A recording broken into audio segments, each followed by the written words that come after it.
खुलुमबाय नोंथांमोनखौ आंनि जेबि family blog YouTube चेनेलाव गासैखौबो बरायहरग्रोनाय थाबाय लोगोसे आंनि गोसो गोरबोनिफ्राय अननाय मोजां मोननायखौ नोंथांमोननिसिम जासिहरग्रोबाय आरो आंनि बुंनायफ्रा माबाफोर गोरोन्थि जायोब्ला गिबियावनो निमाहा होगोन होननानै आङो मिजिंथिबाय। अननानै आरो आंनि भिडिअखौ नायनानै मोजां मोनोब्ला नोंथांमोना लाइक शेयर साबस्क्राइब आरो कमेन्ट खालामहरब्लानो जाबाय।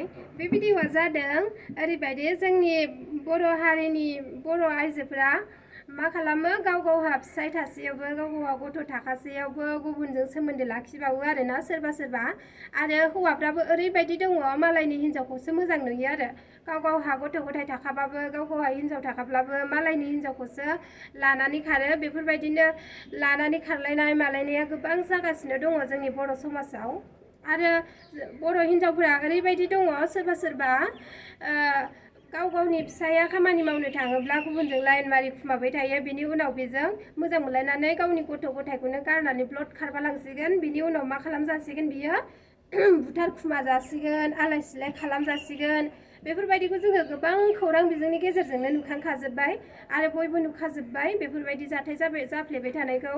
अननानै नोंथांमोना बेफोरबायदि सोरबाफोर साननाय दङब्ला अननानै हुसियार जादो हुसियार थानो नाजादो आरो नोंथांमोनहाबो फंबाय बिनानावमोन जायफोर लाइमोन फरायफुबाय थानाय बिथांमोनहाबो बेफोरबायदि गाज्रि हुदा ड्राग्स बिरि सिगारेट सोबनायनिफ्राय गोजानाव थानानै लेखा फरायनायाव गोसो होदो बयबो नङाब्ला जोंहा आदा EXND बेफोरा गोख्रों थांखि लाखाबाय बेफोरबायदि गाज्रि हुदायाव थांनायखौ मोजाङाव लाबोनो थाखाय सासन खालामनो थाखाय नङाब्ला नोंथांमोनहा बिथांमोननि आखायाव गोग्लैनांगौब्ला दलबो दामजानो हागौ।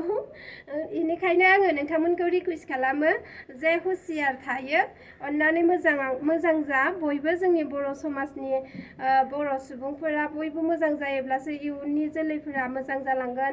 गथ' गथाय गिदिर गोलाव खालामनानै फेदेरलाङोब्ला फोलावलाङोब्लासो फोरोंलाङोब्लासो जोङो इयुन दाहैनो हागोन। नङाब्ला जोङो बेफोरबायदि जालायबाय थायोबा गावजों गाव खारलायलायबाय थानाय गावजों गाव दोनखारलायबाय थानाय जायोब्ला बै उन्दै उन्दै गथ'फोरनि इयुन लाइफआ मा जागोन बिसोरो आलाय सिलाय ओरैबायदि खस्थ' मोनगोन गाबनाय मानाय माब्लाबा सोरबा गोरलै गथ'खौनो गारनानै खारगोन बेसेबां खस्थ' मोनगोन बेफोरबायदि जायो आरोना। बिनिखायनो अननानै नोंथांमोना बेफोरबायदि सोरबाफोर सानदोंब्ला हुसियारै था बेफोरखौ साननायनिफ्राय गोजानाव था अननानै आङो नोंथांमोनखौ रिकुवेस्ट खालामो आरो जोंहा EXND बे आदामोननिसिम आङो आंनि भिडिअनि गेजेरजों नोंथांमोननिसिम साबायखर बावो जाहाथे बेफोरबायदि गोख्रों थिरांथा लानानै जोंनि गाज्रि जालांनो नाजानाय बर' समाजनि मानसिफोरखौ मोजाङाव लाबोफिननो हायो। गोजोन्थों नोंथांमोननिसिम बेफोरबायदि थिरांथा लानायनि थाखाय। आंनि दिनैनि बे भिडिअआ बेखिनियानो जाबाय। गोजोन्थों।